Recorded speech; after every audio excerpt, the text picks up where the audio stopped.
이른바 국민치약으로 불릴 만큼 우리나라 사람들이 많이 이용하는 애경산업 2080 치약의 일부 제품에서 구강용품에 사용할 수 없는 성분이 검출돼 전량 회수 조치가 이뤄집니다. 애경산업은 오늘 중국 치약 제조사인 도미에서 생산해 유통된 2080 치약 6종에서 구강용품에 사용할 수 없게 돼 있는 물질이 확인돼 자발적 회수에 들어갔다고 밝혔습니다. 회수 대상은 2080 베이직 치약과 2080 데일리 케어 치약, 2080 스마트 케어 플러스 치약, 2080 클래식 케어 치약, 2080 트리플 이펙트 알파 후레쉬 치약과 2080 트리플 이펙트 알파 스트롱 치약입니다. 애경산업은 지난해 12월 자체 검사 과정에서 보존제 성분인 트리클로산이 미량 혼입된 사실을 확인했으며 즉시 출고를 중단하고 식품의약품안전처에 자발적 회수 계획을 보고했다고 설명했습니다. 트리클로산은 항균과 항박테리아 효과가 있는 화학 물질이지만 뇌 분비계의 교란 가능성이 있는 물질로 일부 연구에선 유방암과 고환암 등 호르몬 관련 질환과 연관이 있을 가능성도 제기되었습니다. 이에 식약처는 2015년부터 비누와 바디워시 같은 세정용품 일부에만 사용할 수 있게 허용하고 치약과 구강청결제 같은 구강용품과 화장품엔 사용을 금지하고 있습니다. 애경산업은 사용 기한이 지나지 않은 대상 제품 전량이 회수 대상이라며 소비자는 제조 일자나 구매처, 영수증 보유 여부와 관계없이 애경산업 치약 회수 전담 고객센터 또는 홈페이지를 통해 접수하면 환불을 받을 수 있다고 안내했습니다. 애경산업은 또 소비자 안전을 최우선으로 고려해 전량 자발 회수를 결정한 거라며 회수 대상 제품을 제외한 다른 2080 치약은 국내 생산 제품으로 품질과 성분에 문제가 없다고 강조했습니다. 이어 품질 관리와 생산 전 과정을 철저히 점검해 재발을 방지하겠다고 덧붙였습니다. 2080 치약은 지난 1998년 출시된 이후 2년 만에 시장 점유율 10.9%를 차지해 제품 출시 이후 최단 기간 내 최고 점유율을 기록했습니다. SBS 이현영입니다. 국가대표 AI 모델을 노리는 5개 업체 가운데 한 곳인 네이버 클라우드 AI. 1차 발표회 당시 문제를 사진으로 보여주든 음성으로 묻든 답을 낼 수 있다고 홍보했습니다. 다양한 형태의 데이터를 통합적으로 이해하고 추론하는 것을 의미합니다. 그래서 음성으로 질문을 하든 이미지를 보여주든 이때 첫 관문은 사진이나 음성을 AI가 이해할 수 있는 숫자 신호로 바꿔주는 능력인데요. 여기서 필요한 게 인코더라는 부품입니다. 그래서 음성 인코더는 AI의 귀, 비전 인코더는 눈이라고도 불립니다.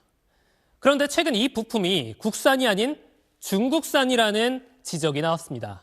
네이버가 중국 알리바바의 AI 모델 Q&A 인코더를 가져와서 썼다는 겁니다.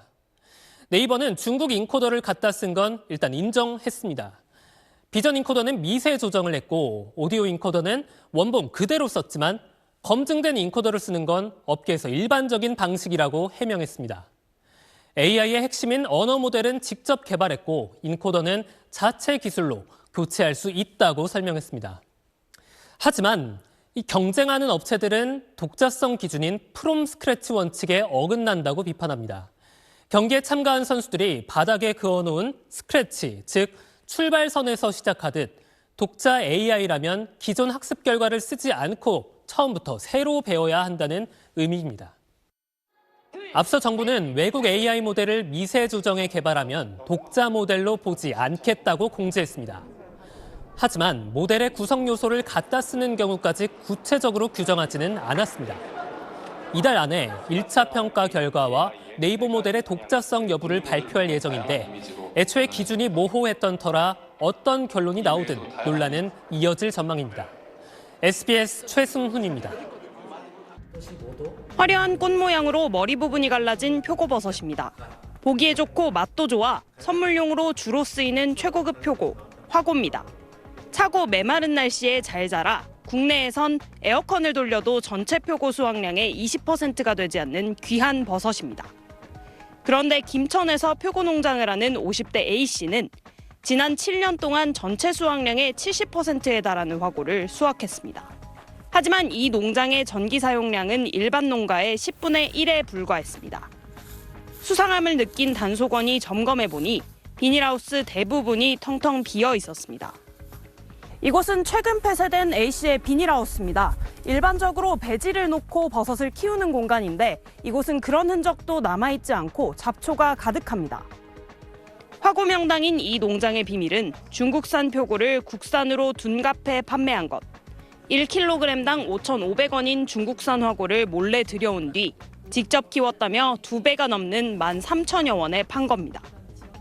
A씨는 2018년부터 지난 6월까지 중국산 표고 905톤을 국산과 섞어 팔아 28억 원의 부당이익을 챙긴 혐의로 최근 구속됐습니다.